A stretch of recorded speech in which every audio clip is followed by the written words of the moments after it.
तो इस वीडियो हम लोग लेके चलेंगे रिवर फ्लो। उससे पहले एक न्यूमेरिकल पिछली वीडियो में रह गया था, कुछ प्रॉब्लम आ गई थी वीडियो में, तो वीडियो रुक गई थी। तो जो न्यूमेरिकल चल रहा था वो पूरा कर दें। तो न्यूमेरिकल क्या था वो आप जाने कि रेन वर्टिकली डाउनवर्ड आ रही है with 35 metre per second and women rides a bicycle with 12 meter per second due west. और हमें किस डायरेक्शन, हमें ये कैलकुलेट करना था कि वुमेन किस डायरेक्शन में अम्ब्रेला को होल्ड करे to protect herself from the rain. ये क्वेश्चन था। तो सुना question, rain is falling vertically with a speed of 35 metre per second and woman rides a bicycle with a speed of 12 meter per second in east to west direction. What is the direction in which she should hold her umbrella? तो vertically downward हो रही है, तो इसलिए 35 metre per second vertically downward दिखाती। West direction में जा रही थी, सुपरपोज कर दिया तो ईस्ट में हो गई। रिजल्टेंट ये बताएगा। तो आपको पता है कि रिजल्टेंट ये बताएगा, लेकिन आंसर हम लोग ये वाला बताएंगे। तो अम्ब्रेला नीचे थोड़ी करेंगे, अम्ब्रेला ऐसे करना होगा या यूं करना होगा, ठीक है। तो चूंकि बारिश ऐसे हो रही है यूं, एंगल ये बताएंगे, निकालेंगे, लेकिन बताएंगे ये वाला, क्योंकि साइन कन्वेंशन के कारण हमने इसको नीचे दिखाया है, वरना बारिश तो ऊपर से आ रही है। क्लियर? तो मैं थीटा कैलकुलेट करना है, तो tan थीटा क्या मिलेगा? 12/35 और theta equals to tan inverse 12/35। और इसको आपको पता है लॉग टेबल से देखना होगा, हमने आपको सिखाया है लॉग टेबल में देखना। ये वैल्यू आ रही है 0.3429, 0.3429। जब इसको लॉग टेबल से देखेंगे इसकी हेल्प से, तो मिलेगा 18 degree 56 minute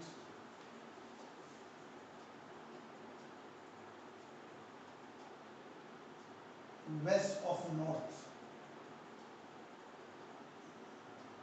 west of north से वेस्ट की तरफ 18 डिग्री 56 मिनट, या विद वर्टिकल लिख सकते हो, विद वर्टिकल टूवर्ड्स वेस्ट, ऐसे लिख सकते हो, with vertical towards the west. तो ऐसे ये न्यूमेरिकल सॉल्व होना था। क्लियर? तो पिछले वीडियो में कुछ कमी आ गई थी, इसलिए ये न्यूमेरिकल वहां रह गया था, रुक गई थी वीडियो। तो इसलिए इस वीडियो में मैंने इसको कंप्लीट किया है। और इस वीडियो में लेके क्या चलना है? River flow. And the important topic कि when swimmer tends to cross the river along the shortest path, पहला केस हो गया। और दूसरा केस क्या है? In shortest time. एक शॉर्टेस्ट पाथ कवर करना है और एक शॉर्टेस्ट टाइम में पहुंचना है। दोनों को जानो, दोनों में अंतर जानो, फिर दोनों के ऊपर न्यूमेरिकल लेके चलेंगे। तो अच्छा टॉपिक है। तो पहला केस लेके चल रहे हैं, फर्स्ट ये वाला केस लेके चल रहे हैं। When swimmer tends to cross the river along shortest path, तो यहां पे लिखा रहेगा,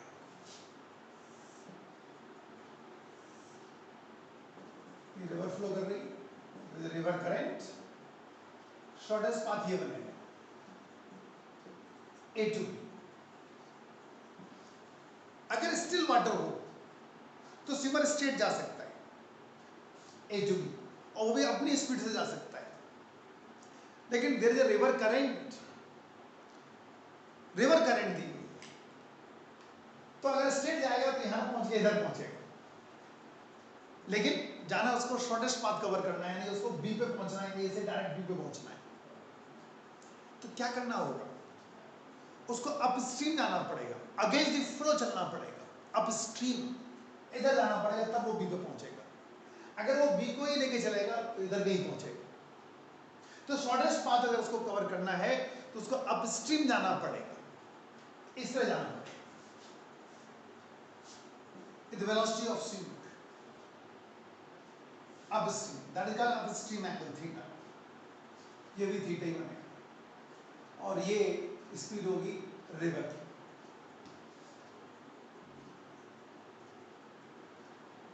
ऐसे भी आ सकते हैं velocity of river.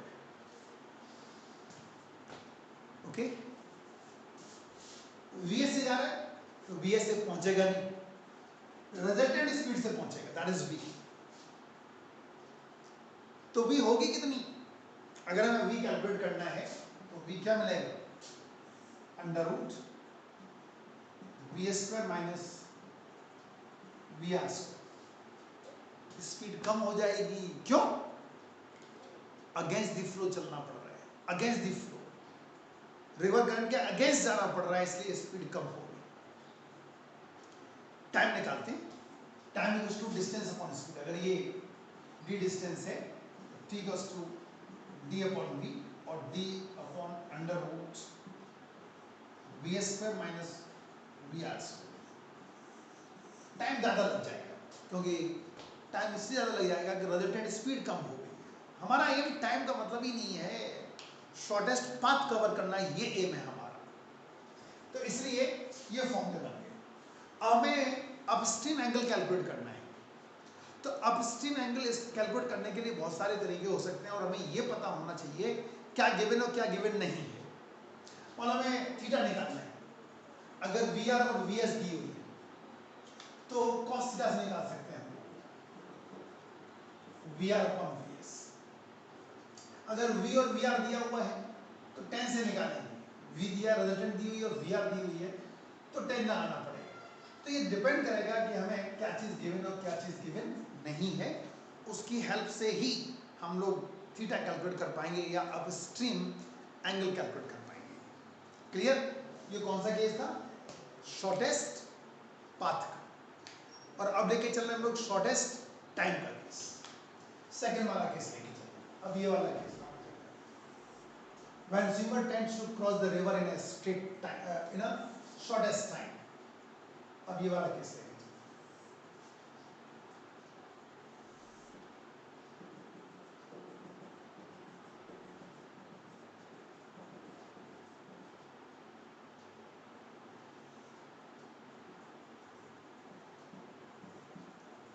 Shortest time जाना है।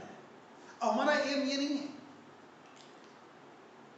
जस्ट अपोजिट पहुंचना, मतलब स्टेट बी पे पहुंचना, ये एम नहीं रहा, शॉर्टेस्ट पाथ ही नहीं रहा। हमें बस ये है कि जल्दी से वहां पहुंचना है, उस पार पहुंचना है, टाइम कम लगना चाहिए। तो बंदा स्ट्रेट जाएगा, क्योंकि सोचेगा डिस्टेंस कम कम करेंगे तो स्ट्रेट चलता है, लेकिन वो किधर पहुंचेगा, इस डायरेक्शन जाएगा इधर, लेकिन पहुंचेगा इधर। मतलब इधर पहुंचेगा तो वो रिजल्टेंट स्पीड से पहुंचेगा। ये वेलोसिटी ऑफ द स्विमर होगी, वेलोसिटी ऑफ द रिवर होगी, ये एंगल थीटा हो गया, ये अभी भी डिस्टेंस डी है। अब यहां पर अगर हम रिजल्टेंट स्पीड निकालते हैं, क्या बनेगा, v equals to under root V S square plus B R square.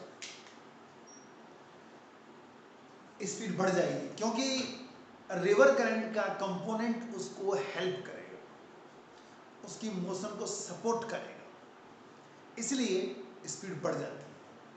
तो v equals to under root V S square plus V are square, और टाइम निकालना हो तो डिस्टेंस अपॉन स्पीड, और d अपॉन v की value क्या है, V square plus V are square. इस बार टाइम कम लगेगा क्योंकि डिनोमिनेटर बड़ा हो चुका है, यहां से टाइम कैलकुलेट कर सकते हैं। एंगल निकाल सकते हैं, एंगल निकालने फिर कोई चीज़ गिवन होनी चाहिए, क्या चीज़ पता है क्या चीज़ नहीं है, उससे एंगल कैलकुलेट कर पाएंगे। कि यहाँ पर वेलोसिटी क्यों बढ़ गई, क्योंकि एक कंपोनेंट सपोर्ट कर रहा है वेलोसिटी। यहाँ पर ऐसा क्यों हुआ, क्योंकि एक कंपोनेंट अपोज कर रहा है वेलोसिटी का, इसलिए यहाँ स्पीड कम होगी और यहाँ वेलोसिटी बढ़ गई। इसके ऊपर न्यूमेरिकल लेके चलते हैं हम लोग। जाने न्यूमेरिकल एनसीईआरटी में दिए हुए हैं और इम्पोर्टेंट न्यूमेरिकल हैं, आ जाते हैं, तो एक एक न्यूमेरिकल करके डिस्कस कर रहे हैं हम लोग। तो स्टेटमेंट सुने न्यूमेरिकल की, a man can swim at the rate of 5 kilometre per our in still water A river 1 kilometer wide flows at the rate of 3 kilometer per hour. A swimmer wishes to cross the river straight. First part. Along what direction must he strike? Second, what should be his resultant velocity? Third, how much time he would take to cross the river? फिर से सुन लो. A man can swim at the rate of 5 kilometer per hour in still water. जाना numerical.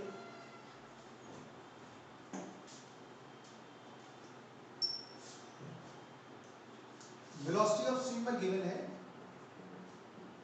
5 kilometre per our. Velocity of river given है 3 kilometre per our. Now, wishes to cross the river straight in the case of shortest path. Straight जाना चाहता है.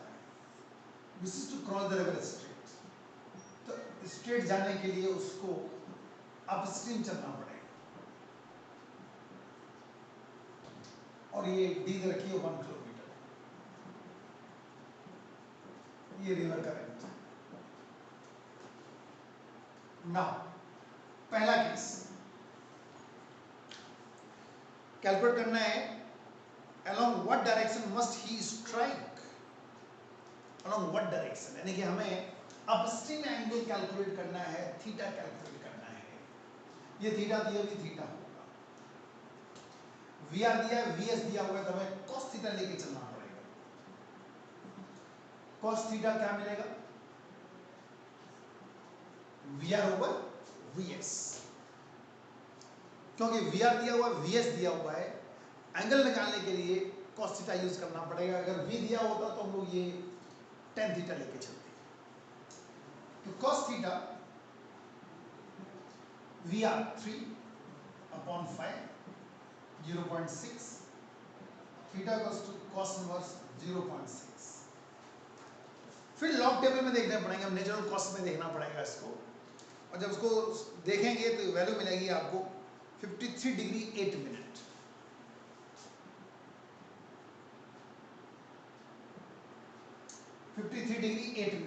Upstream.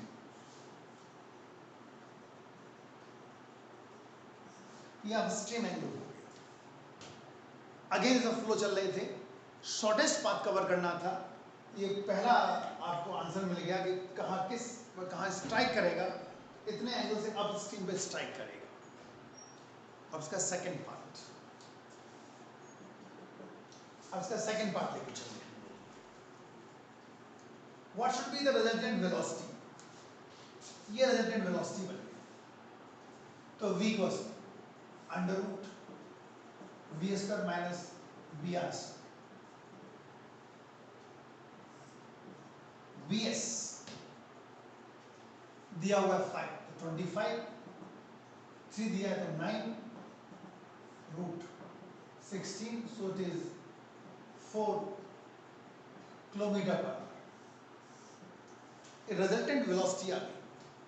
2 answer आ चुके हैं. और अब तीसरा answer, how much time he would take to cross the river. Time, distance upon speed. Distance 1 kilometer है, स्पीड रिजल्टेंट वाली काउंट होगी 4, तो 0.25 आवर या 15 मिनट्स. 15 मिनट में क्रॉस करते हैं. समझ गए?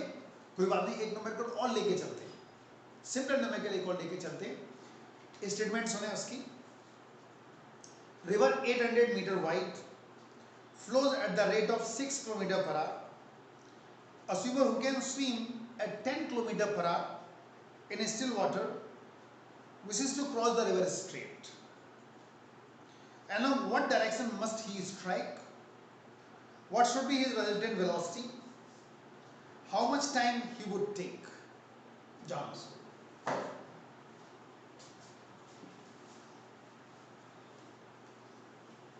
सिमिलर क्वेश्चन है, अगर पहले वाला कम समझ में आया तो दूसरा लेके चले तो दोनों चीज आपको क्लियर हो जाएंगी। तो अगेन स्ट्रेट क्रॉस करना चाह रहा है, रिजल्टेंट वेलोसिटी बनेगी, अपस्ट्रीम जाना पड़ेगा, वेलोसिटी ऑफ स्टीमर हो गई, वेलोसिटी ऑफ रिवर हो गई, और ये एंगल थीटा तो ये भी थीटा। रिवर 800 मीटर वाइड है, वेलोसिटी ऑफ स्टीमर गिवन है, वेलोसिटी ऑफ रिवर गिवन है, 6 किलोमीटर पर आवर रिवर की स्पीड है, 10 किलोमीटर पर आवर स्टीमर की स्पीड है। ठीक, तो पहला केस, अब स्टीम एंगल कैलकुलेट करना है, फिर हम लोग cos थीटा यूज करेंगे। cos theta equals to VR over VS, 6/10 0.6, फिर वही एंगल आ गया 53 डिग्री 8 मिनट्स।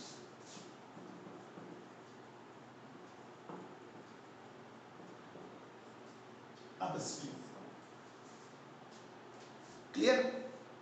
अब सेकंड केस, रिजल्टेंट स्पीड निकालनी है, फिर वही formula v equals to under root VS square minus VR square. VS 10 है तो 100 हो जाएगा, minus 36 64 8 kilometer per hour, it's 8 kilometer per hour, ये सेकंड आंसर आ गया। और third, how much time he would take to cross the river, distance upon speed।